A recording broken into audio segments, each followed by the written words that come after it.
दिनै 18 मे गोथार बर' बिजों सान हादरसानाङैनो फालिदों बर' बिजों सानखौ 1963 मायथाइनि 18 मे दिनैनि सानावनो बर' बिजोङा गुदि फरायसालियाव गिबियै थिसनजादोंमोन। उदालगुरिनि रौता गुदि बर' थुनलाइ आफादाबो बर' बिजों सान फालिदों। रौतानि जयभद्र हागजेर गोसोखां गोजौ फरायसालियाव फालिदों बर' बिजों सान। फालिथायाव गाहाय आलासि महरै बाहागो लायो बर' थुनलाइ आफादनि गाहाय नेहाथारि नीलकान्त गयारी बिथाङा नुजाथिनानै गोख्रों बिबुंथि नीलकान्त गयारीनि बर' बिजोंनि फरायसालि गैयाब्ला बर'फोरा साख्रिखौ बहा मोनगोन आरो बे गेदेर सोंथि नीलकान्त गयारीनि आसाम सरकारा बर' बिजोंनि फरायसालिफोराव सम बायदियै बिजाब हरनांगौ आरो फोरोंगिरि थिसननांगौनि थाखाय खावलायदों बर' थुनलाइ आफादा आरो बर' बिजोंनि जेंनाखौ लानानै आसाम सरकारनि गोदान सोलोंथाइ मन्थ्रिजों बर' थुनलाइ आफादा सावरायगोन आरो हादरसायाव बर' बिजोंनि गं 25 आदर्श फरायसालि गायसनगोनखौ लानानैबो बर' थुनलाइ आफादनि गाहाय नेहाथारि नीलकान्त गयारीनि बे गेदेर फोरमायथि।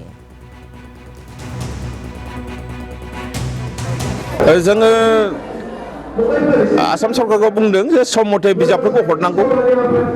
फोरोंगिरिफोरखौ हरनांगौ आरो जोंनि फरायसालिफ्रा जेनोखि माखासे इनफ्रास्ट्राक्चारनि खोथा फैयो इसिं दाथाय बेफोरखौ सरकारा मावनानै होनांगौ अब्ला रायजो राजाफ्राबो निश्चय मोनसे फोथायनाय फैगोन जे फोरोंगिरि जेराव दं फुल फ्लेजेड फोरोंगिरि थायोब्ला बेवहाय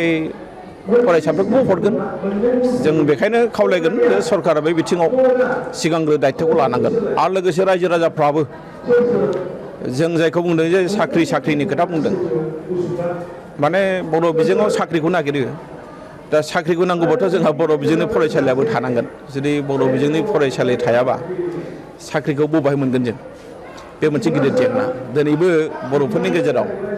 जों जुदि नायोब्ला बांसिन साख्रियानो फोरोंगिरियावसो दंखायो आं सानो बेखौ जुदि बुथारना लायोबा बर' हारिया गावनि आथिङावनो माने रुवा दानना लानाय बायदि जागोन होननानै आं दिनै बुंनो लुबैदों। गोबां फरायसालिफोरावहाय जे बिजाब मोनाखैनो जोंसिम खौरां सफैदों आरो नांगौबायदि गोबां फरायसालिफोरावनो फोरोंगिरि गैया आथिखालाव सरकारजों माबायदि सावरायदों बर' थुनलाइ आफादनिफ्राय बिजाबनि बेलायाव आं दिनै नोंथांमोननो बेखौ बुंगोन आं दाख्लै ससियेल मिडियायावबो हगारदोंमोन जे आसाम सरकारनि जोंहा जायनोखि बिजाबनि गाहाय मानसि एस.एन. चौधुरी सार बिथाङा ACS आरो बिथाङानो बे गासैबो बिजाबनि खामानिखौ बबेयाव मोनदों मोना बिनि खामानिखौ मावो आं बिथांजों रायज्लायदों आरो बिथाङा आंनिफ्राय डाटा बिनायाव बिथाङा सिगां गावसिनिफ्राय हरदों बबे ब्लगाव लेखा हरदों हराखै आरो बे मथे जोंनि जिल्लाफोरनिफ्राय आं रिपर्टखौ बिदोंमोन दा रिपर्ट मथेब्ला खिन्थु बांद्राय बिजाब मोनैनि रिपर्टआ गैथ'वा मात्र बेल' जे जायफोरनाखि बिजाबफ्रा साफाय जायाखै बे बिजाबखौ मोनाखै आरो खायसे बिजाबफ्रा मा जाना दङ स्कुलाव सहैयाखै नाथाय बिथांमोननि गुदामाव दङ बेबायदिबो मोनसे रिपर्ट फैदों बे मोनसे आरो फोरोंगिरिनि बेलायाव जोंहा दाख्लि BTCनि बायजोआव मोनसे जेंना जादों जे गाहाय फोरोंगिरिफोरनि माने इन्टारभिउ जादों दानिया जेसेबांनाखि बर' बिजोंनि फोरोंगिरि बिथांमोना गाहाय फोरोंगिरिनि पस्ट जिहेतु मोनगोन